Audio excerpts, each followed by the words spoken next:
Jalen's obviously high moments of success. Was that a skirmish or are you guys good? Oh, we're all good. We're all good. Dom's a stud. You know Dom previously? Yeah, I've known him for a while. Good dude. Yeah. Good dude.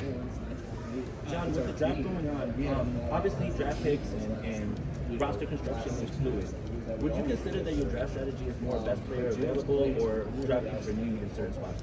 Yeah, I think it's unique to each year, each round.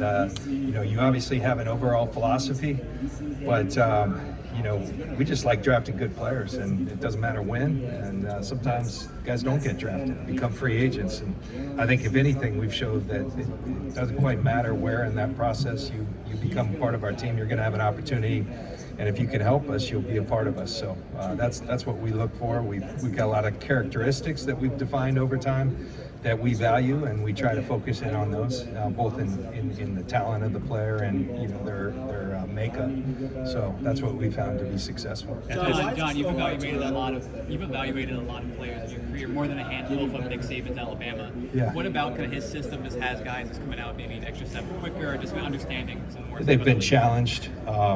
They've been put in tough scenarios that test kind of who they are as competitors, as can they keep up with the information? He gives them a lot of information. He puts them in a lot of scenarios schematically, mentally, in terms of the mental toughness that it takes to play in our league. It's hard. Nick puts them in that environment, has for years. I guess I have to start talking in the past tense with him, but has put them in those positions, and so you're going to get a player who's tested. And then the thing I always appreciated him, if you took the time to talk with him, he'd always let you know who they are and who they might be as players and as human beings. And so a lot of gratitude for Nick and his contribution to football and college football, and to all the players that he produced that are shining in our league. John, a lot of teams would like to get up high to get a premium quarterback, but obviously those picks don't always work out. Why is it so hard to pinpoint and project college talent to the NFL talent and hit on those high quarterbacks? Yeah, there's a lot of reasons, but schematically, the college game continues to change. So much of it's based on tempo rather than some of the schematic things that you do at the next level. The hashes are different. There's a bunch of different things, but that's something that will be around. What you do know is that if you draft a good one or find a good one in some form, you got a lot better chance to be successful. So that can happen early. It can happen with the last pick in the draft, when you have one, your team's a lot better, and your opportunity to win goes up substantially. Does the cap coming in higher than expected increase your confidence of extending a player like Brandon Ayuk? Well, I think that's that was a welcome sight that that the cap was going up. I think the thing you have to understand, it went up for everyone, so it's not like unique to our team. But we have some challenges. We have a lot of good players who we've rewarded. Brandon's one that we think incredibly highly of. One of my favorite just guys around our building, the way he approaches the game. He's a competitor. He's a warrior. He plays with such a physicality, also with the grace, the way some of the positions his body can get into. And then he's got a flair for making plays when it matters most, and he's served us very well as a franchise. And I think we've got a nice track record of extending the players that are important to us. And Brandon's a guy we want to keep around for a long time.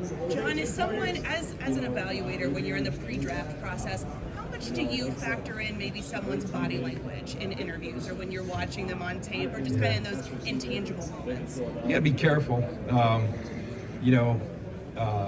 Now, I will say some of the time you could make excuses for these guys and saying, hey, they're being put through the ringer. So this is the end of a long day, so you got to be careful on that. That's also part of what our league is comprised. It's a marathon each year, and nothing about it is easy. So you need guys who can fight through.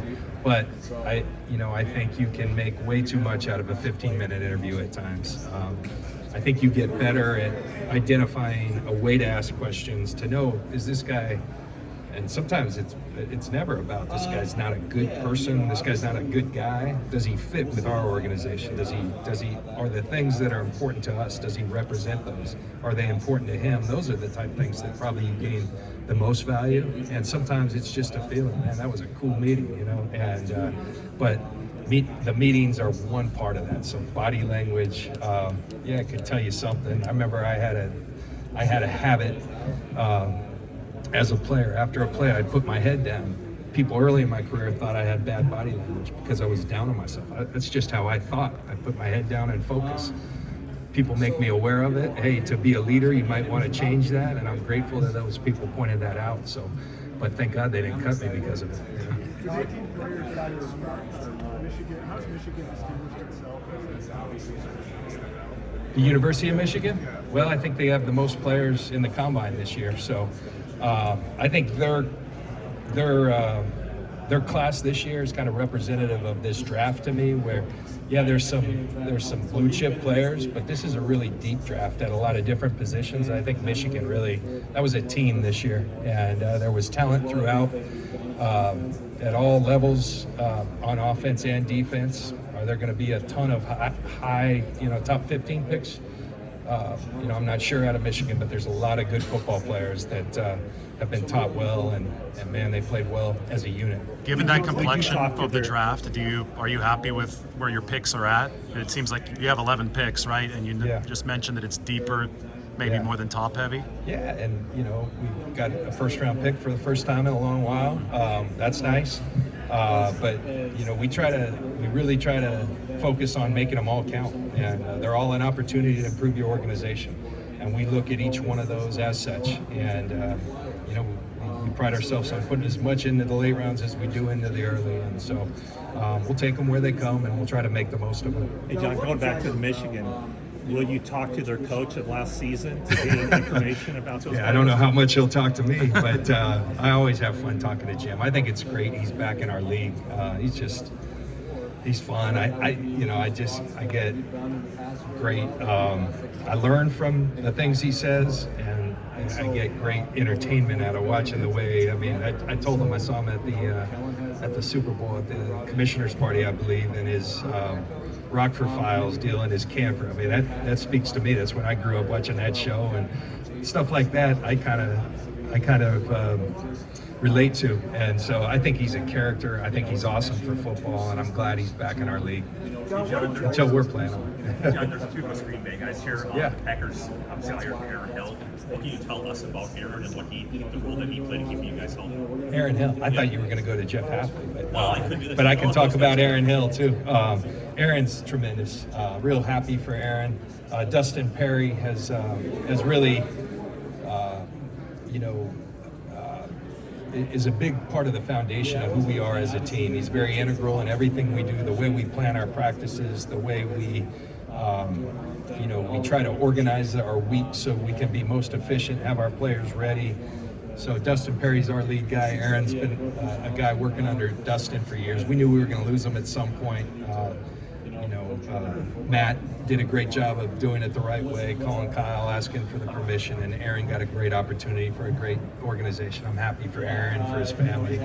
He'll be a tremendous asset to that organization. What did Jair Brown show you? What's that? What did Jair Brown show you? I was real proud of Jair. You talk about interviews. We were just talking about him earlier. He made a tremendous impression, not only on the tape, but his interview was one that grabbed us. And I think when it's unanimous and everyone's got that feeling, Jair's a special human being, special young man. But then he went and showed that, and nothing's just given in our league. And Jair didn't pout early on when he wasn't playing. He went and excelled at special teams, and we had two guys in Huff and Gipp that were pretty good players, and what he did is sit back and never wasted a day lamenting the fact that he wasn't starting, he picked their brain, he learned from them, such that when he got his opportunity, he could shine, and that's exactly what he did. We're really encouraged about Jair moving forward. Had a pick in the Super Bowl, but it's a lot more than just the picks. The guy's a stud, and we're fortunate to have him. What does Jeff have different? So I love Half. You know, we had an opportunity. I forget how many years was I around him. Just one. But Half's a special dude. He's got a lot of knowledge about football. Known about Half for a long time. He coached my good buddy and former teammate, Rondé Barber. Rondé, first started telling me about Half, and he's hit all the steps, being a secondary coach, being a coordinator at Ohio State, going and being a head coach at Boston College. For him to come back, I think part of that is what's going on in college football. Part of that, the guy loves coaching defense, and I think it brings him back to his roots. I know he's excited. I'm really happy for him. We communicated via text, and nice move for the Packers. During your time as the 49ers GM, you guys haven't drafted an interior offensive lineman in the first round. With the talent in this year's class at that spot, do you think this year is a possible position for you guys to target early? I'll tune in and watch. John, kind of similar to that, what do you think the Saints are getting Kubiak? I know you only spent a year with San Francisco. Yeah. They're getting a first-class individual. I think a guy with a lot of experience. And I know Clint not only was contributing all year to our game plans each and every week and a trusted advisor to Kyle and to our team, but he also was a sponge on what he could learn because he hadn't been around. There's a connection with the dads and all that, and Kyle had worked for his dad. But I think I watched Clint really take it all in. I don't think I know not to just come in and, hey, I'm going to be here for a year, then I'm going to take it all. I think he just was, his feet were where they were, and he made the most of it. And Clint's going to be a really good coach for the Saints. I'm excited for his opportunity.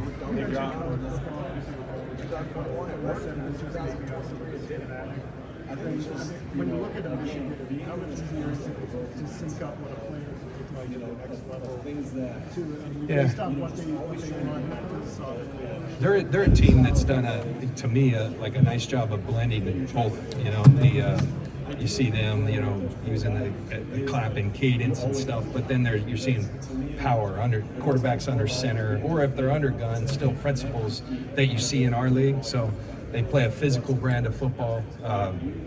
They get in multiple personnel groups, and so I think they're a group where you get a lot of value out of watching their film because of how they play. Hey John, we've heard from a lot of head coaches and GMs today, and when you look at where they came from, a lot of them come from your organization. How much pride do you take in being able to turn out future head coaches, future GMs? Obviously the goal is to win, but how does it feel to be able to see that imprint in the league? Yeah. Well, it is a source of pride. It gets annoying at times, like leave us alone. But you know what? There is a source of pride, and that's part of it. I think that's paying it back to the league. I care greatly about this game, and so identifying good people, having systems in place that train them to get better throughout the process, being demanding on them, but also having fun in doing so, knowing who you are as a football team, all those things I think contribute. We give people opportunities to express their opinions at things like draft meetings, and so I think people come out ready, and people have identified that. Like I did say, it is a challenge to try to survive the constant the brain drain, really, but fortunately a lot of people want to be with us, and so we've been able to identify good people to bring in their stead. So it's something that you just have to deal with, and we have. John, how important? You drafted 2 last year, even with George, in his prime and whatnot. Is there something about that position where maybe it's overlooked at times, or depending on what scheme you run, and some teams don't favor it as much? How do you view it, and how is it kind of? I think that goes in and out. I remember when I was playing, that position, tight end and safety, were probably always undervalued in terms of compensation, and I always thought really integral to the success of teams because they're asked to do a little bit of everything and asked to do a lot. They're very involved in everything that you do. You can't hide them, those type things. You can't get away from them if you're trying to. So I think there's great value in football when I played, and I think we're a team that shows that there's tremendous value. A lot of teams. Green Bay did a great job last year identifying young guys and playing with them, and it added a lot to who they were as a team, as an offense, and so I think it can really make your team better when you find, and it's not just one anymore. You need a couple, and you know, it's a real critical position. Guy I played against for a long time. You know, someone asked me today, were there any omissions in the Hall of Fame? I mean, a real personal one for me was Antonio Gates. That guy was a tremendous player, and when I played against him, I said that's a Hall of Fame football player.